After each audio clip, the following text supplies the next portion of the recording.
Hello and welcome to Insights. My name is Kevin McGarvey. I'm an Associate Professor of Humanities at Cumberland County College.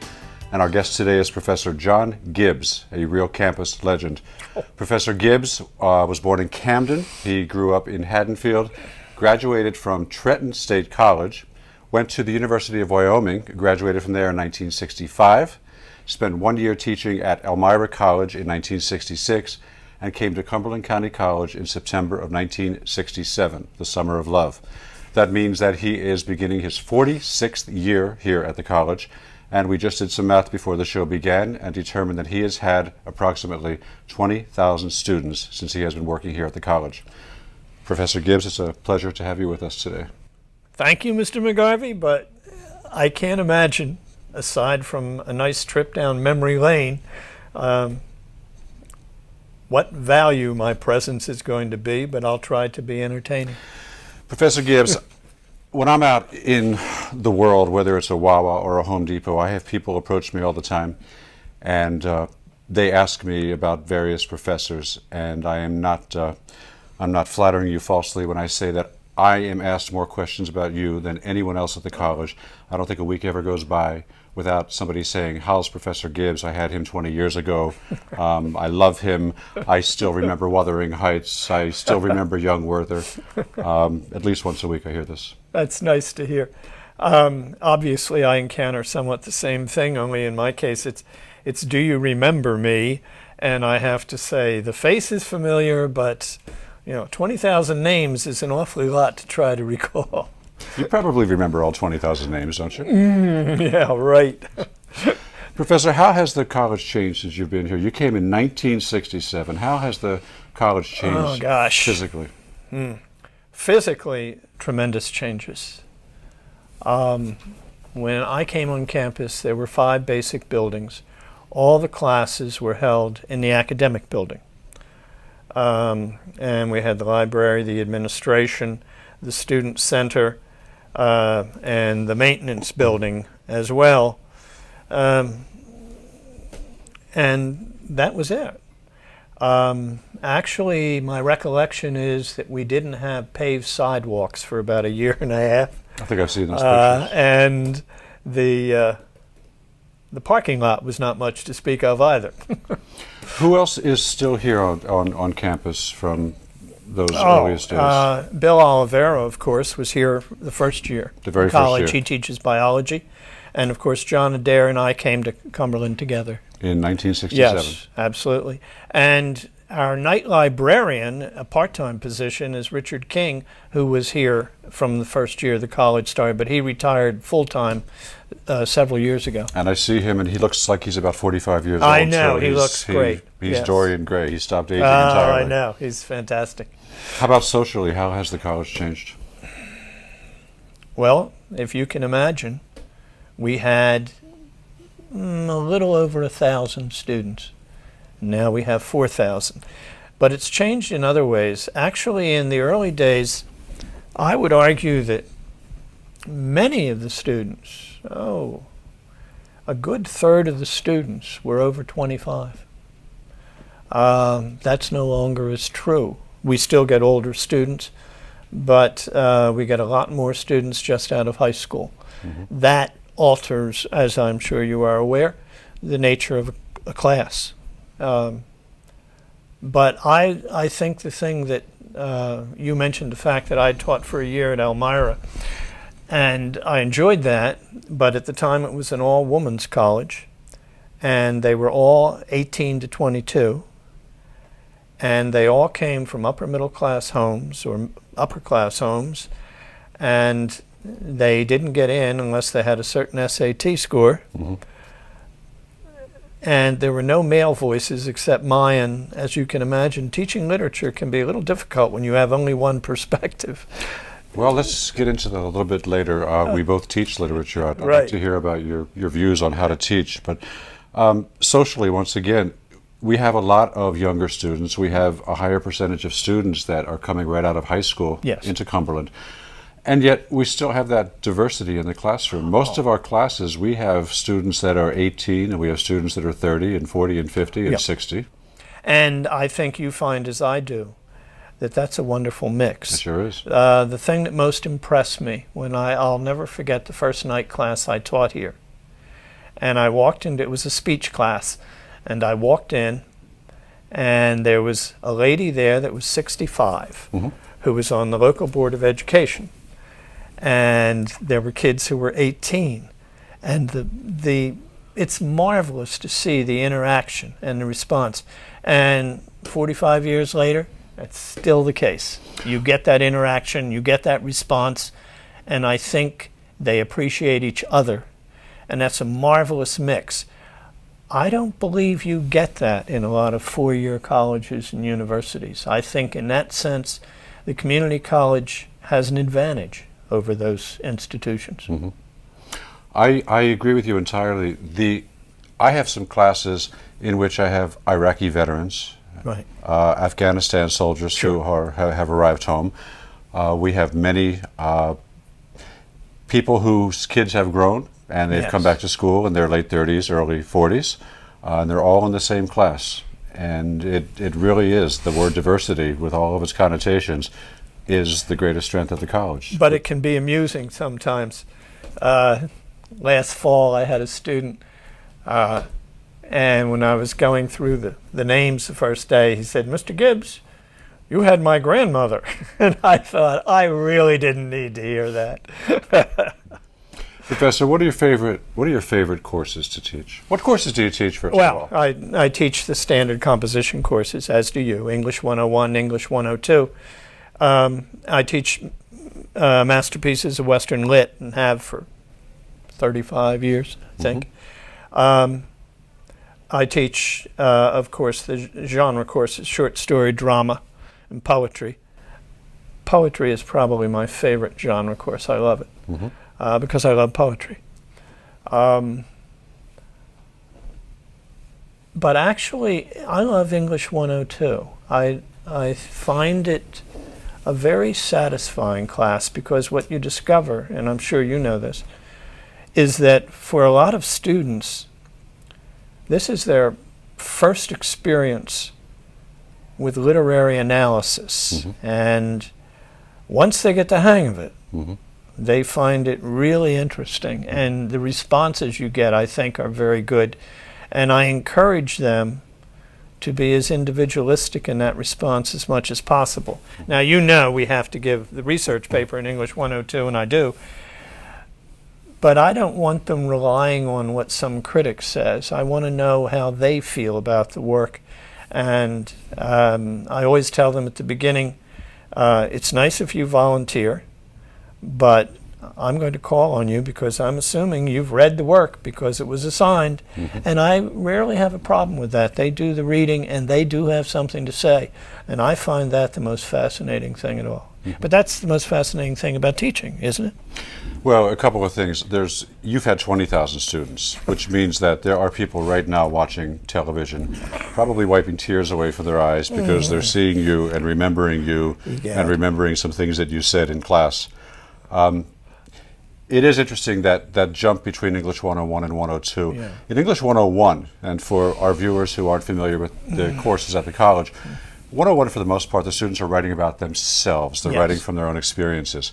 In 102, suddenly, even though it's called English composition, it's an introduction to literature class. We're asking them to read these works, these short stories, plays, and poems, and to interpret the works of others. Right. And so you're using a whole new set of skills, and some take to it better than others. Absolutely. Yes, that's true. But the English Composition 101 has changed a great deal over the years, as you know, because you're partly responsible for it. And I'm talking, of course, about the use of the computer. We have the students working with computers. I think it's beneficial. We do it differently, of course, individual instructors. And I am not, as you know, terribly technologically savvy, but I enjoy it, and I think the students enjoy it.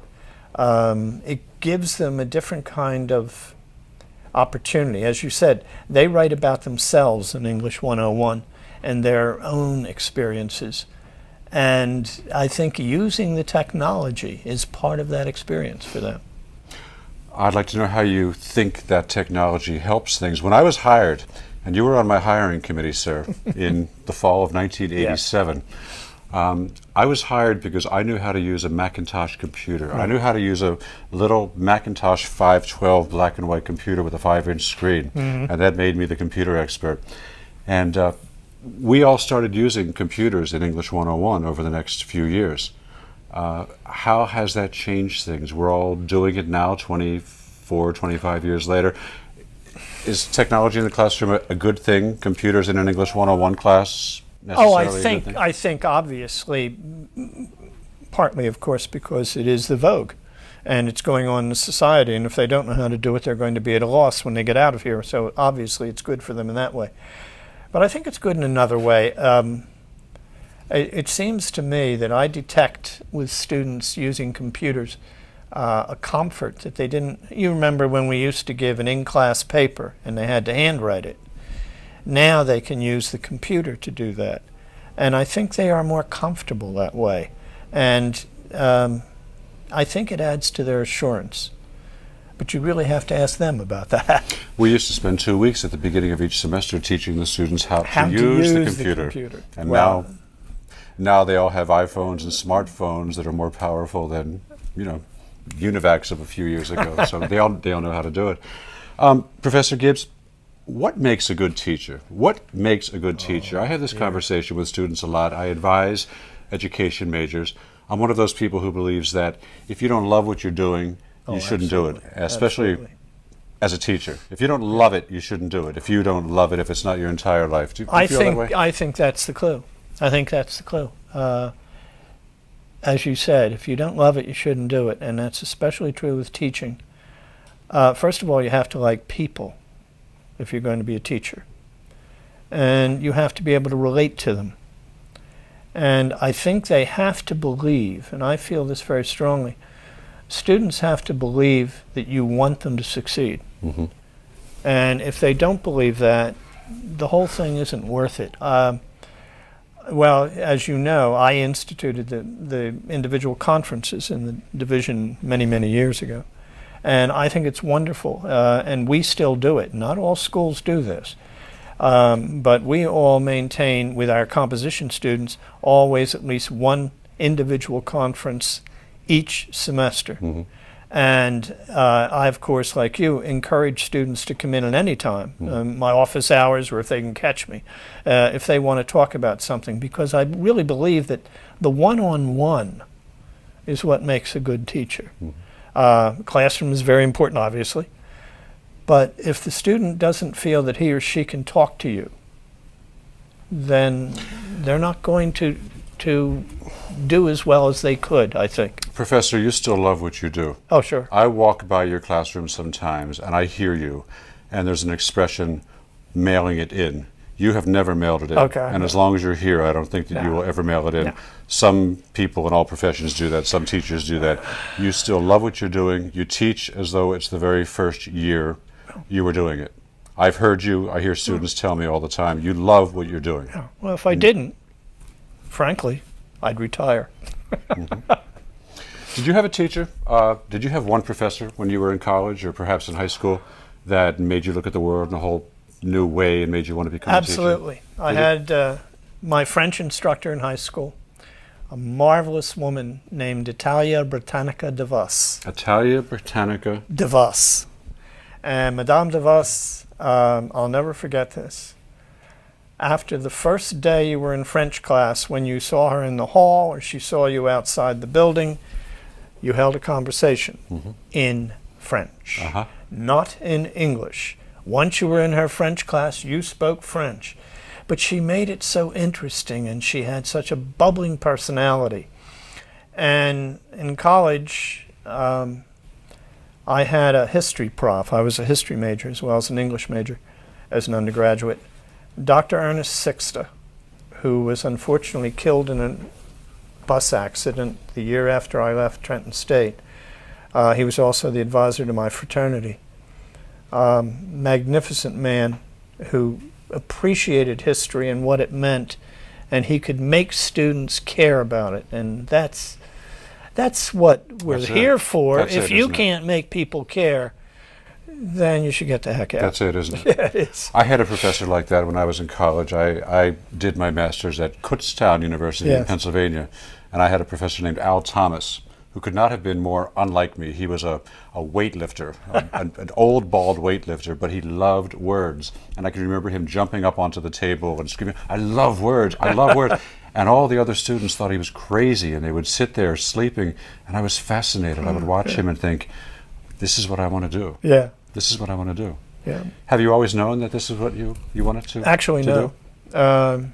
I left teaching. I started teaching high school after I graduated from Trenton State, and thought, is this all I'm ever going to be able to do?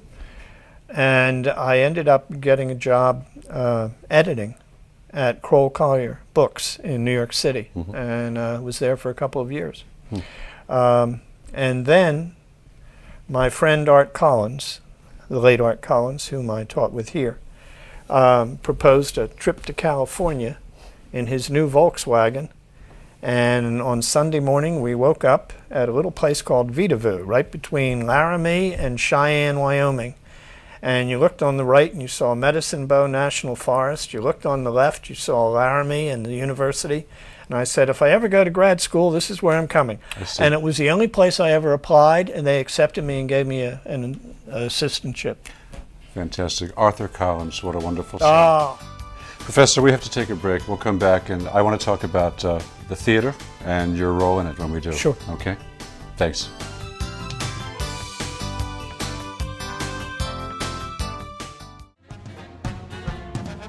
Hi, I'm Larry Kane of the Cumberland Mall. All the best to everybody at Cumberland County Community College.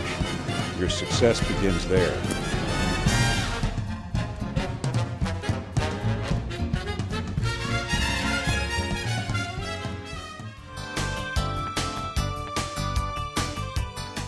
Welcome back to the second half of Insights. I'm Kevin McGarvey. Our guest today is Professor John Gibbs, who is completing his 45th year as a professor of English at Cumberland County College.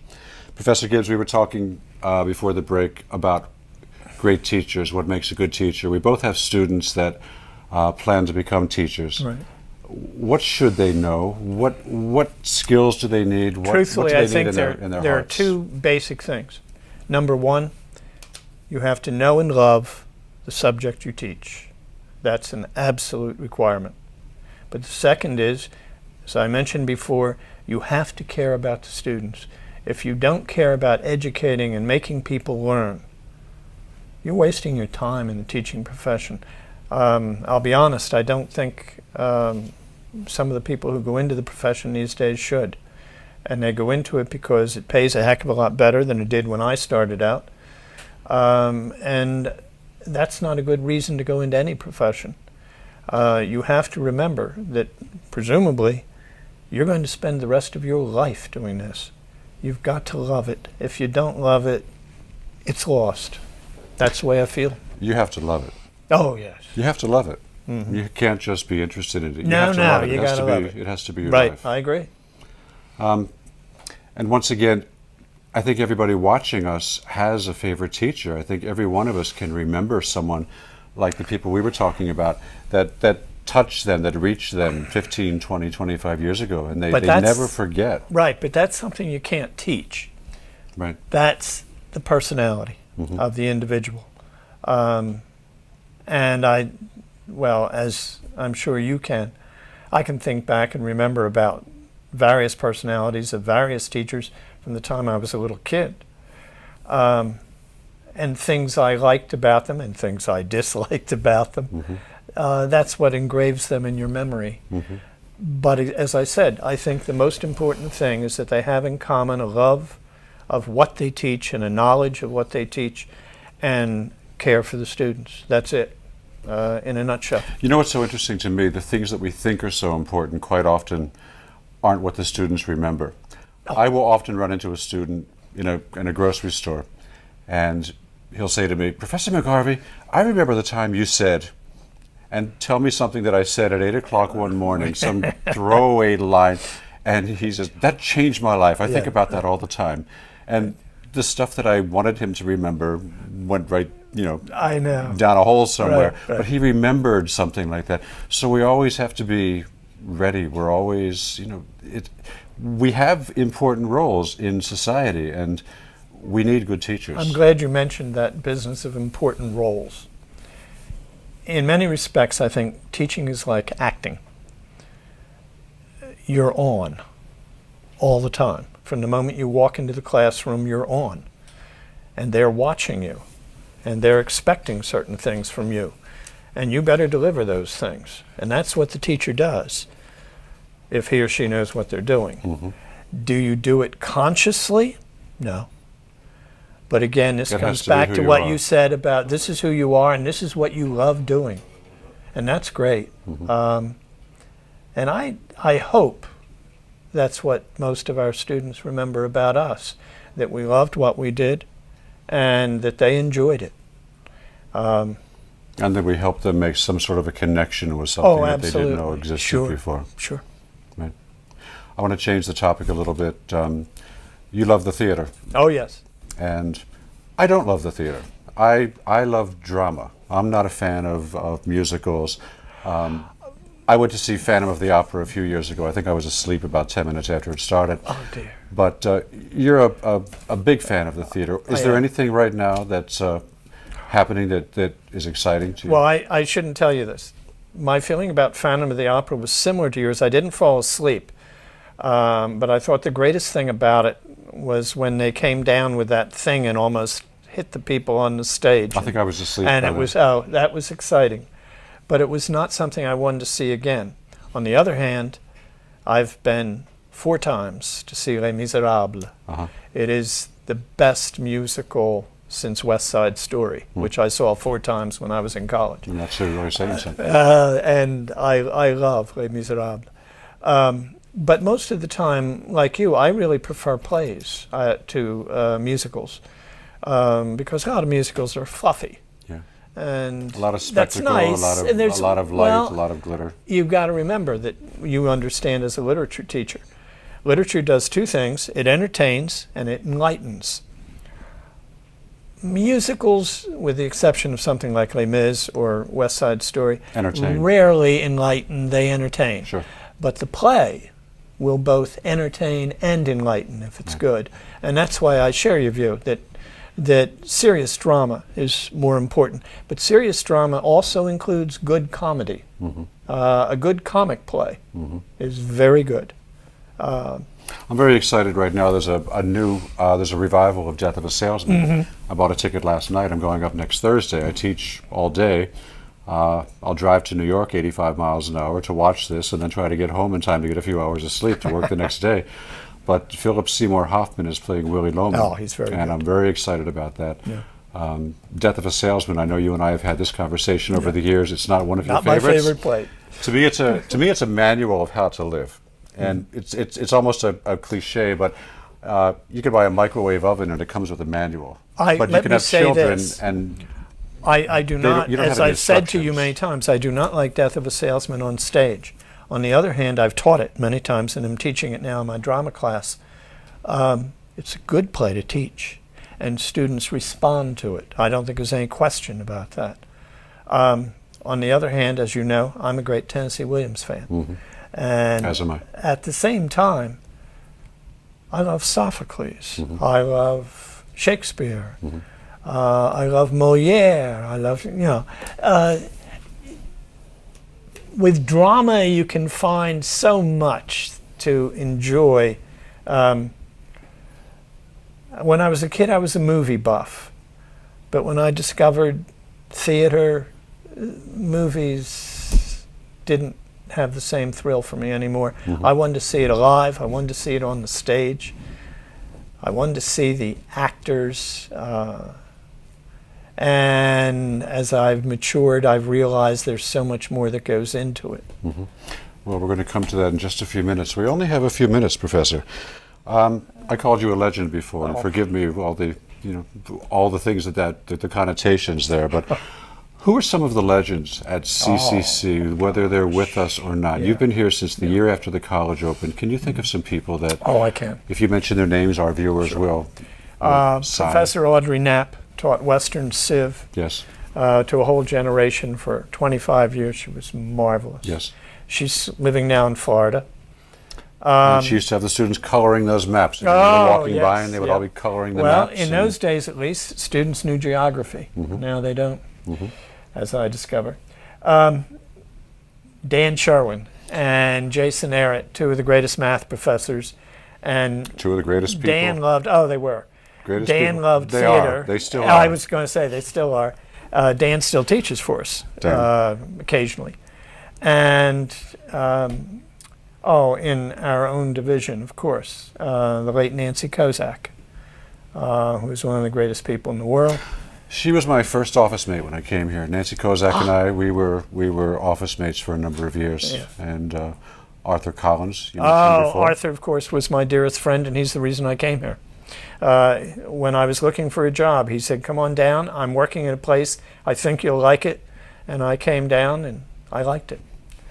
I remember when I first came to the college, it was okay to smoke, and Arthur used to chain smoke. And I can remember the English department. I remember you being in there. We did. And but Arthur smoked more than you did. Oh yes, yeah. I don't remember you smoking in the office, but I sure do remember. No, Arthur. he was very big on that. Yeah. We only have a couple of minutes. I want to talk about your own brand new career as an actor. In the past couple of years, you have had some sort of an epiphany. Things have changed, and you have gotten deeply involved in the theater. I have. But actually, it's not brand new. When I first came here, and when Walt Johnson was hired, we took over the drama club. And we produced plays. Of course, in those days, all we had was the gym. There was no theater. And they had a little stage at the end of the gym, no curtain.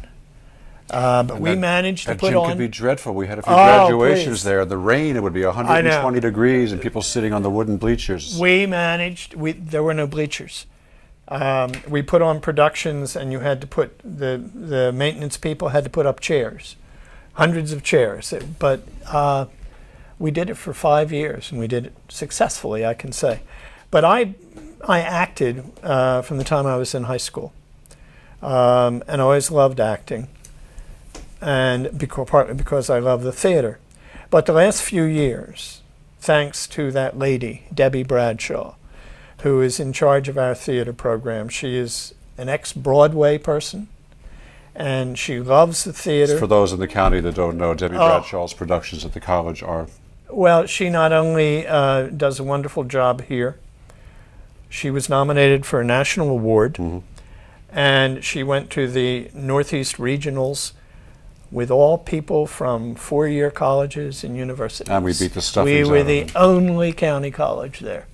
And that's because of Debbie. She's just great. Professor Gibbs, do you have any thoughts of retirement? Yes. I don't want to do it. Truthfully, I said to the last 3 presidents when they brought that up, the day that I wake up and I say, I don't want to do this anymore, or I really don't enjoy doing this, that's the day I'll retire. Not until. And I don't think that's going to be happening for a long time. Professor Gibbs, thank you very much for being with us today. Thank you for having me on the show. I really appreciate it. Our guest has been Professor John Gibbs, Cumberland County College legendary professor. And my name is Kevin McGarvey, and I'll see you next time on Insights.